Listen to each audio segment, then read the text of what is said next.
Hello and welcome to another Eurogamer Newscast. This week talking about all of the big news coming out of Nintendo, Sony, Yakuza and the Microsoft Tokyo Game Show press conferences this week. It's been a huge week for news, a packed announcement schedule, and we're here to talk about all of that. Joining me this week, it's as ever the trusty Eurogamer news reporting team. We've got Victoria Kennedy. Hello. Ishrak Sugan. Hello.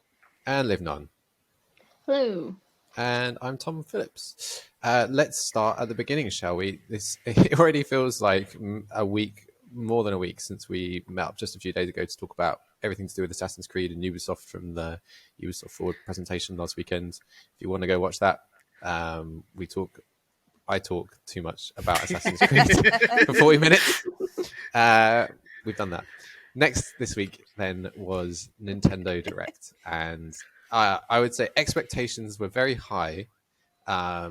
Expectations which some people say were not entirely met because they were expecting different things than what was actually there. But I had a good time.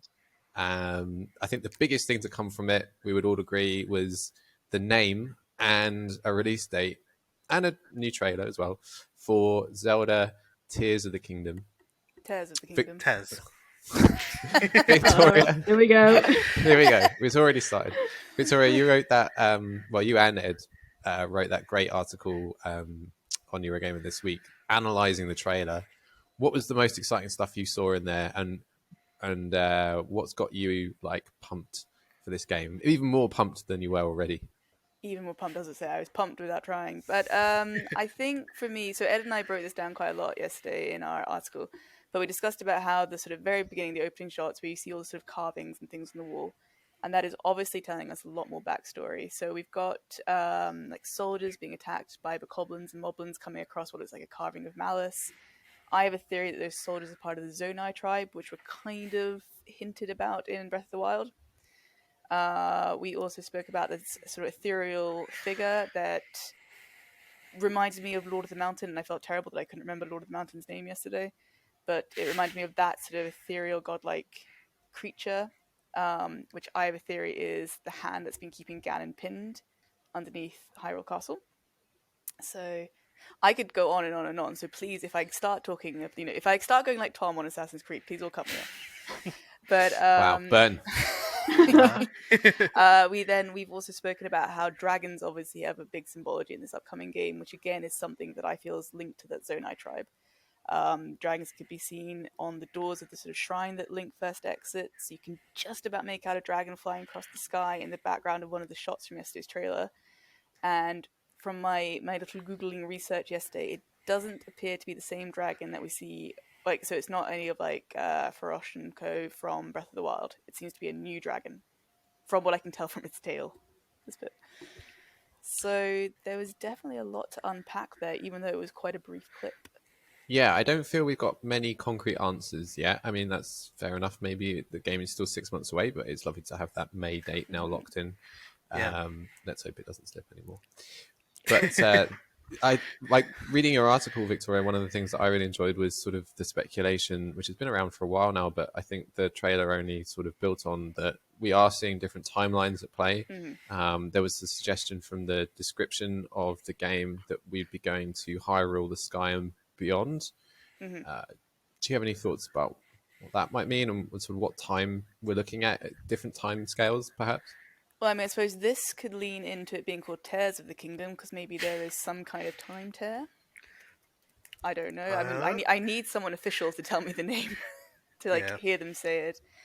The trailer definitely reinforced the time travel aspect, because we saw Link, as we've kind of seen him in Breath of the Wild with the sort of blue tunic and the more modern looking hairstyle, but then we also saw a clip of a character from the back climbing up a tree on the side of one of these floating platforms. And again, they were dressed in this sort of more like primal garb that we've seen Link in previous trailers wearing. So there's definitely going to be something there. Mm. I'm so excited. It is exciting. So where do we all stand on the tears thing? Because obviously it's spelt the same in English. And I do think tears. Yeah. Why do you think Tears, Victoria? I'm basing Tears on the fact that the mysterious figure that I mentioned in the carving is surrounded by 7 shapes which look like teardrops from previous Zelda games.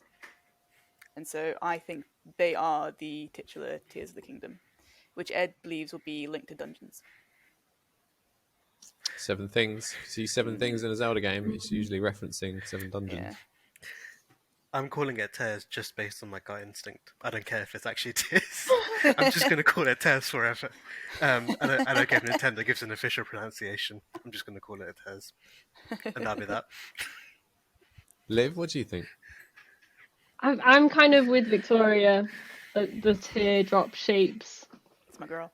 So I'm kind of leaning towards tear. Sorry, Ishrak. Don't be sorry, you and I are right. Yeah, sorry. I'm saying sorry out of pity. I'm going to go Tears as well. I think that we've got the tear from the Sheikah Eye, which is on the Sheikah Slate and sort of various other things. In Skyward Sword, you were collecting tears, weren't you? I believe. Yeah, in the Sacred Realm, you collected sacred tears. That said, it's obviously done on purpose. These things, I imagine the name of this game they spent a very long time coming up with. They've said in the past that it's potentially a spoiler. So I don't know, but the idea that the kingdom has been sort of torn apart by Ganon or bits of being pulled up into the sky, I think it's cool to have something that could mean something else. And yeah, I mean the trailer again yesterday showed us, Hyrule Castle again being, I don't know, supported by a sort of geyser of malice again. So maybe like the malice is tearing the kingdom apart from beneath. I just had this idea of like a London geezer guy. All right, why not malice? Geyser? If I said it like an American, geyser? Is that more like a big upshoot of pressure? Yeah, I know what you mean. But I like the idea of, all right, mate, I've just got Hyrule Castle here. Got your Hyrule Castle. Yeah, don't worry. Bit knocked up. Just throw it over the fence. Nice one. Here's a question for everyone. Okay. Now that we have the release date, do we think that we're going to see a new Switch or a new Nintendo console around the same time? Yeah. Great question. Ooh. I'm still, because I remember whenever Nintendo did talk about like no new products this year or whatever, and I was like, so they haven't said like no to next year, as in fiscal year, I should say. So I think they must be working on something. And Digital Foundry did do that analysis of the previous trailer, saying they didn't think whatever Zelda was running on was a current generation Switch. Or it's just really well optimized. It's hard to say. Nintendo, they're tricky. I don't think that there's a better game to launch a new Switch hardware revision with than a new Zelda. It's a hardcore gaming market, big open world game. Will push that hardware more than anything else, way more than a Mario game would. And when you're looking at the demographics, I think it's a Zelda game that you launch with, just as Zelda launched with the Switch, back when it first came out. And we've seen time and again Nintendo hardware launching with a Zelda game. It's just something that will sell, will grow the market, and will appeal, especially if we're looking at next year. And if what they're doing is a 4K Switch or whatever they want to actually put in this new model after they did the OLED, that is only going to appeal to a smaller segment of people, looking at like how much money people will have and everything else that's going on. So I think you sell it to the hardcore first, and you get those people in, and those people are going to be buying Zelda on day one anyway. So it makes sense to me. Yeah, definitely. There was loads more in the Nintendo Directs. I want to take a moment just to note these guys, the Pikmin. This was incredible. This was an incredible announcement for me because... Oh, Liv's got one too. I've got one. You got the purple I've got a guy. rock one. Oh, it's the rock guy. That's the rock one. Ah, we've got like the complete set between us. God, I really hope there's some new Pikmin varieties in this new one. That'd be cool. Yeah, like you went there's so a weird misty-eyed there. I love Pikmin, and I have for ages. And Eurogamer has this kind of funny relationship with Pikmin for the project because we did this video interview with Shigeru Miyamoto about 7 years ago now, where we were doing an interview. It was ostensibly about Mario. I can't remember exactly what game was out at the time, but that is what he was there to talk about. And I got some time at the end to ask him some questions, and I asked him about Pikmin because it was one of my favorite things that I was playing at the time, and he confirmed that Pikmin 4 was in development at the time. He said it was actually quite close to being done, and the internet has never quite let me forget it ever since. Because despite the fact that these words came out of Shigeru Miyamoto's mouth, and we followed up with him, I spoke to him at an E3 a couple of years later. The project never arrived, and I think it is very interesting to see this side.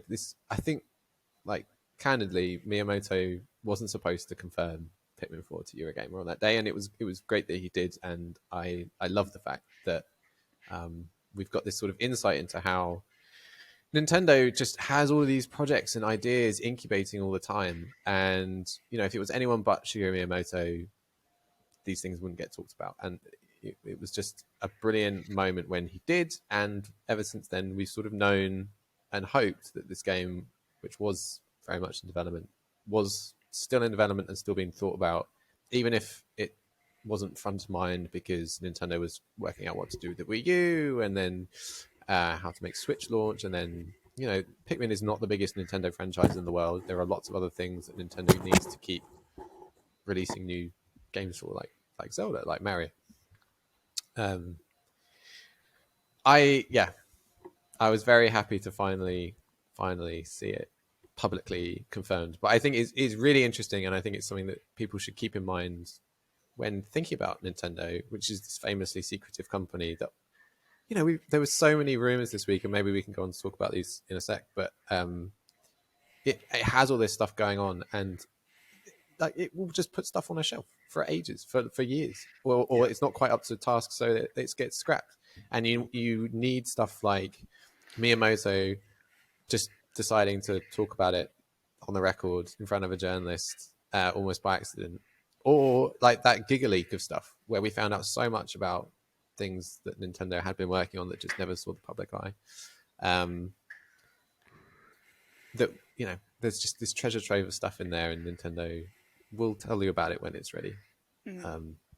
Anyway, maybe let's talk about expectations, because I mentioned leaks and things, and there were some very strong reports from reputable games journalists coming into the Direct that we would see things that actually we didn't see there.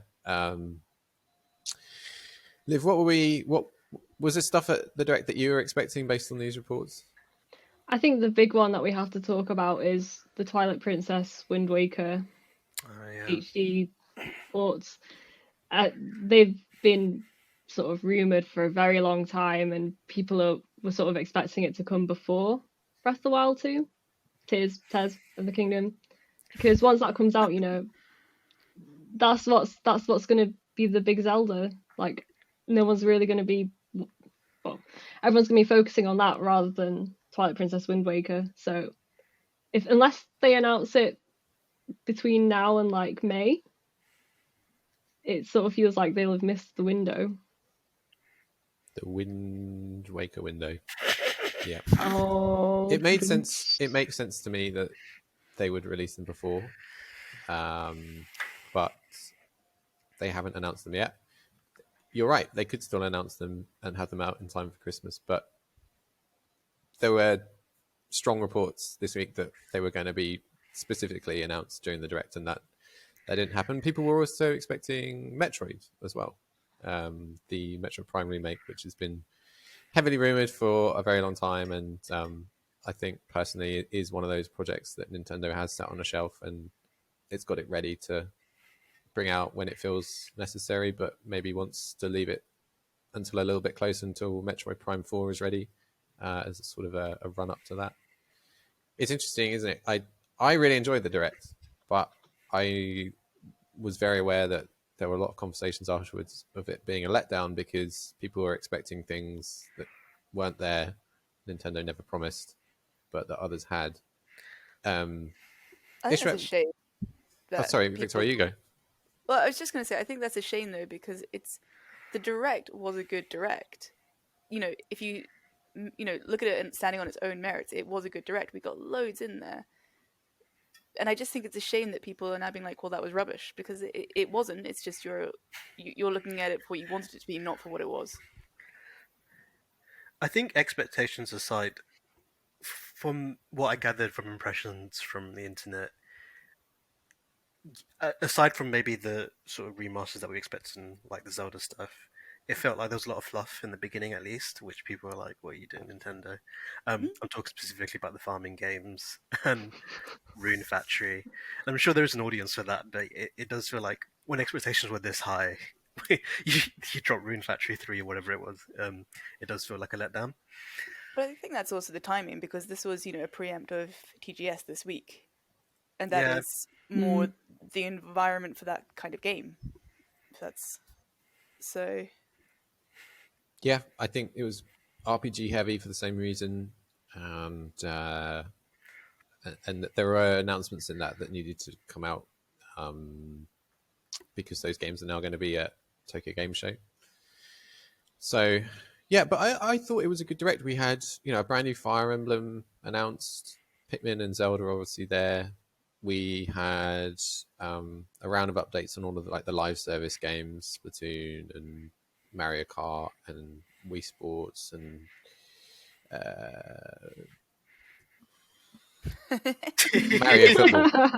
Mario Football. I knew there was another one. Strikers. Yes, Strikers. Yeah.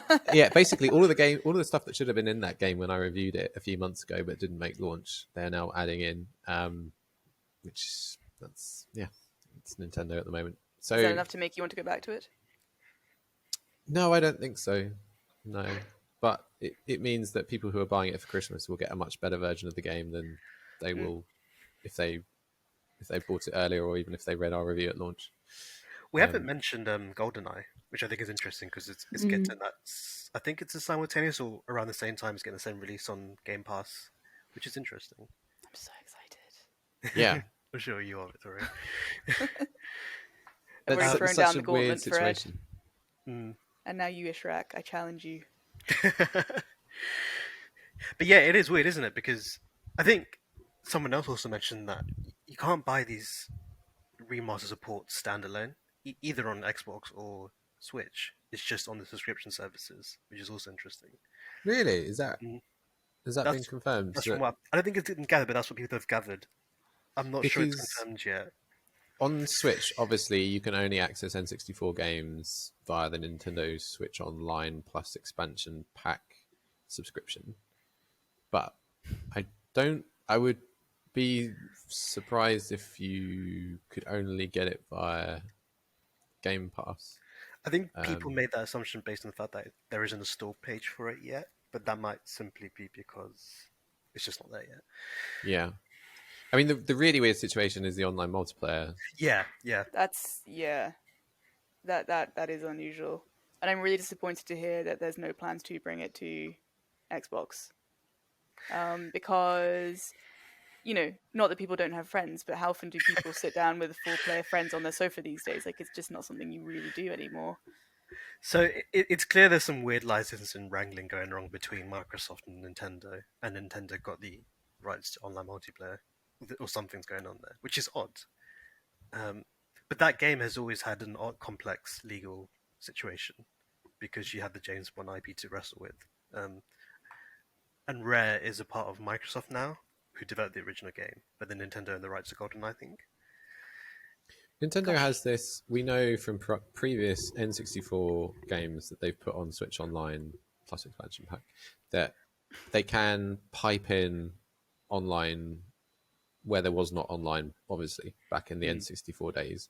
But otherwise, the version that is coming out on Switch seems to be the basic ROM of that N64 game that released all those years ago.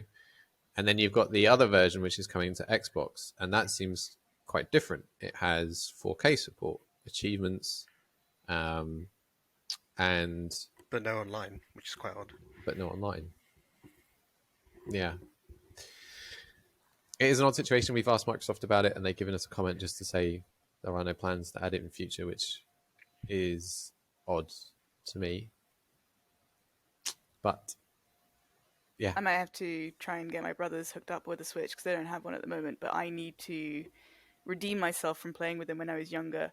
And my brothers were really mean. They used to always tell me to play as Baron Samedi, and I thought they were just like, "Oh, because he's a really cool character." It's because he's so tall, you can see him from miles away, and they always like it always took advantage of that.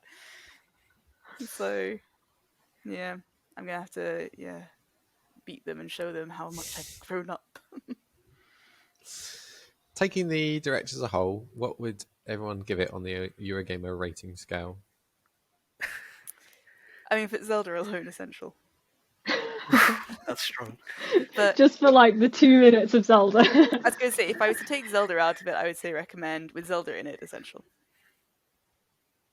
I'd probably give it a recommended. Yeah. I'd give it a recommended as well. Sorry, go on, Ashrak. No, I was just saying, Zelda aside, even when we had Zelda, we had a title and a release date, which obviously is big, but I guess I did want to see more gameplay. Maybe that's what would have put it over the edge to an essential. They're too busy working on Twilight Princess. It's an essential for me because of Pitfall. Of course. We should talk about Sony, which was the other big conference of this week. There was less there, obviously. Yeah. This one wouldn't get an essential. Victor. Sorry. Spoilers. Sorry. Maybe it's best that we don't rate this one. But I think it was I think there was not a lot there, but I think it was also a bit of a casualty of people having higher expectations than what actually transpired. It had some good bits. Like I didn't mean to sound quite so down as I just did. Like that God of War Ragnarok trailer at the end was a really like heart-pounding, epic trailer. Like, that trailer was excellent, but I will say it was quite funny that they started off with the controller. I was like, what are you? I was like, please tell me that's not it. I was like, this better not be it, Sony. Because I saw, Santa Monica devs had been retweeting this like state of play, and I was like, something big is coming, and then it was a controller. I was like, what did we learn about God of War in that trailer that we didn't know already? well, I love the fact that we saw more of Tyre, the God of War, and we also saw that it wasn't really the battle with Thor, but we saw Thor in action with Mjolnir, whatever you say it, however you say it, and that ending was just so bloody cool. It was epic. Yeah. It really was. So I mean, so what did we learn about the game that we didn't know already? I'm not saying that we got anything new, but it just looks so damn good. I understand why there's an eclipse. I mean, it is Ragnarok. So. I was expecting more from Ragnarok, and Sony first party generally. We got the PlayStation Stars thing. Yeah, I don't know why they slipped that in the middle. Well, because otherwise there would have been only one first party bit right at the end. We got Tekken 8. We did get Tekken 8. Yeah, that was right at the beginning. I mean, that literally kicked things off. We got the VR thing, got the Star Wars game. Yeah. Well, it's interesting you mentioned VR actually because so there's some really good stuff on Eurogamer this week from Ian Higton from our video team, and he went and got hands-on with PlayStation VR, which is also out at Tokyo Game Show this week. But he got to try it here. He was really impressed actually, and his coverage is well worth the read if you are at all interested in that, which is out next year. But maybe as a casualty of the fact that it's very difficult to show VR games on a flat screen. Yeah, there wasn't much there. So that was a bit disappointing. There were a few other announcements. I think we have to bear in mind, kind of like Nintendo, that this was a showcase very much timed around the Tokyo Game Show, tailored, I think, more to a Japanese audience than a Western one.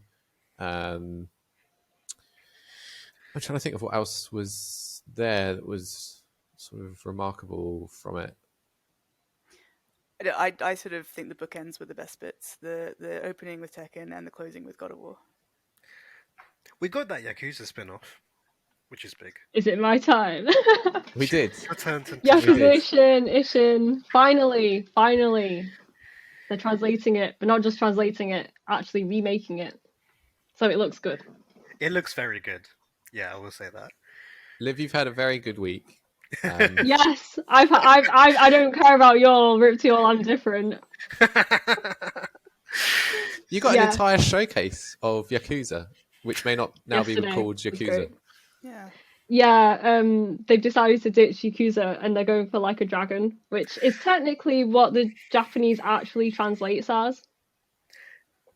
It's weird to do it in the middle of the series, right? To do it now, after we have a bunch of Yakuza games with the Yakuza. Yeah, well, I feel like the point of it was also like in Yakuza 7, they were like, oh, this is the end of Yakuza. There was like a literal title, chapter title for that. But then would you not prefer that they, rather than calling it Like a Dragon 8, they then just like call it like something like a Dragon Begins or something? Like, I don't know.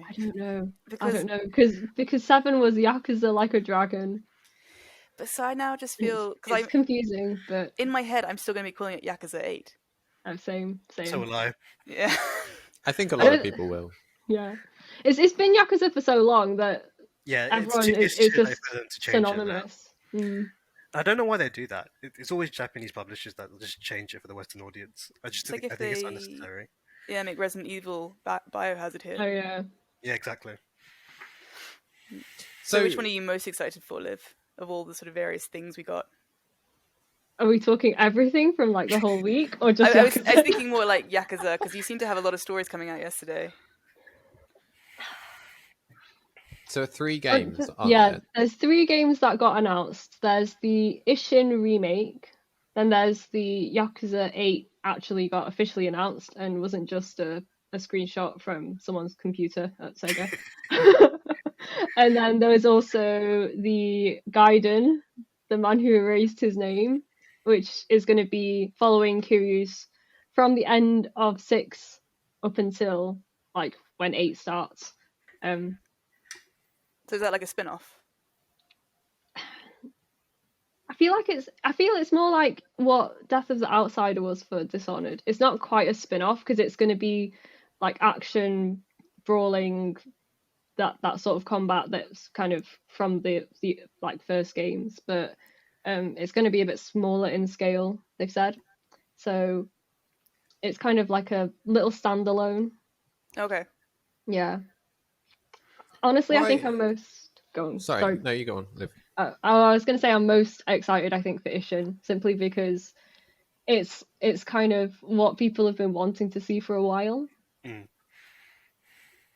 You wrote a great article this week, Liv, about why Ishin coming to the West now is a big deal, and you touched a bit on how Yakuza has grown as a franchise in the West. What was the tipping point? Because I still have yet to play a Yakuza game. I hold my hands up, and I would love to give it a go at some point. You're missing out, Tom. Why? Karaoke. Apart from just, it's awesome. Like, what was the sort of the tipping point where people in the West really started to notice? And like clearly now there is this response from Sega, like, oh, this brand is now big enough to have a showcase all of its own, where we announced like 3 games coming over the next 2 years because there is such demand for it. What was that? Where and why did it blow up? I think it has to be Yakuza 0. That was the first Yakuza game that really kind of went mainstream over here. And I guess I would put it to just kind of a lot of dedicated fans sort of pushing it, but also like, it's a great game. It has a really good story. It gives a lot of depth to Kiryu and Majima, and it also has all the wacky stuff you normally expect from Yakuza, with sub-stories and dancing and karaoke and pocket racing and telephone club and a Milo, not a Milo. Yeah, I think just to add to I think Yakuza 0 was a good entry point for a Western audience, I think, just to really get into it. Like, that's where I started off with Yakuza. And it's just a fantastic game. Like, even if you're very hesitant, and I was quite skeptical at first, just getting into it, it's a fantastic series. And I think, after that, you also had the remasters/remakes of the original games. Yeah. For the again for the West, which as soon as Yakuza 0 came out, it just meant that you could get into the other games. Yeah, that's the good thing about Zero. You don't really need to know anything about the story. It's a Like, prequel, isn't it? Yeah, it's a prequel, so there's some bits that kind of like will make reference to future parts of the series, but you don't actually really need to know them to get into it. And then you've got Kiwami 2 to back it up, and then all of a sudden you're a Yakuza fan. And they're all on Game Pass. Yeah, exactly. And PlayStation Plus Extra. Like, there's so many ways to play right now. Yeah. So if I was looking to get into it, 0 is the way to go. Absolutely. Yeah, I'd say so. Okay.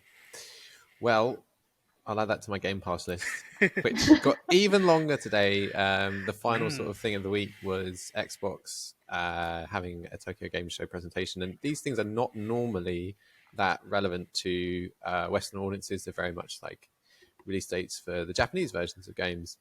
I think I went to one once, and I really did not know what to expect and came away with basically nothing that European Western players would actually sort of mark on their calendar. But this morning we got a flurry of Game Pass announcements.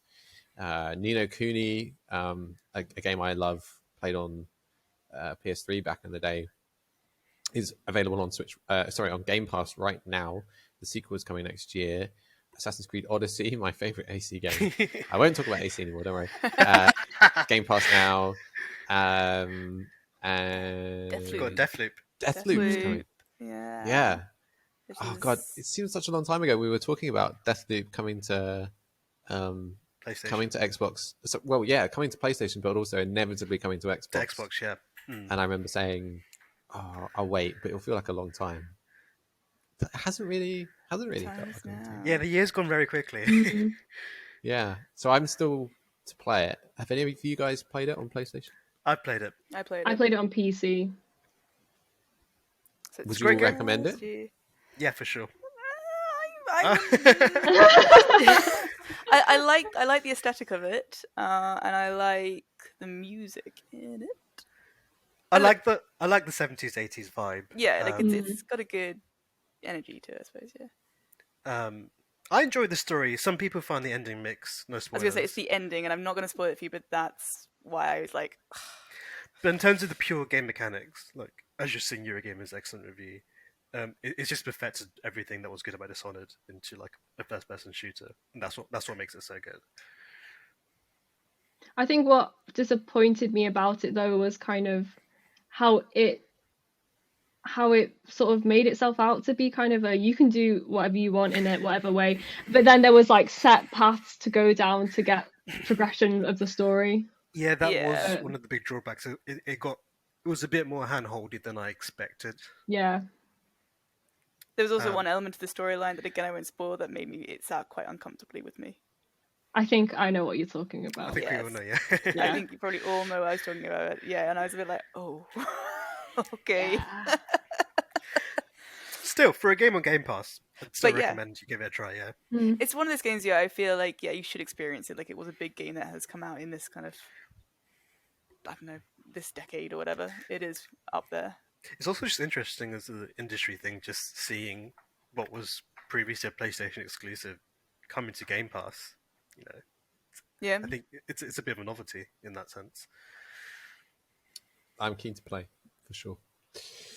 All right. It's very well acted. I should say the actors are good.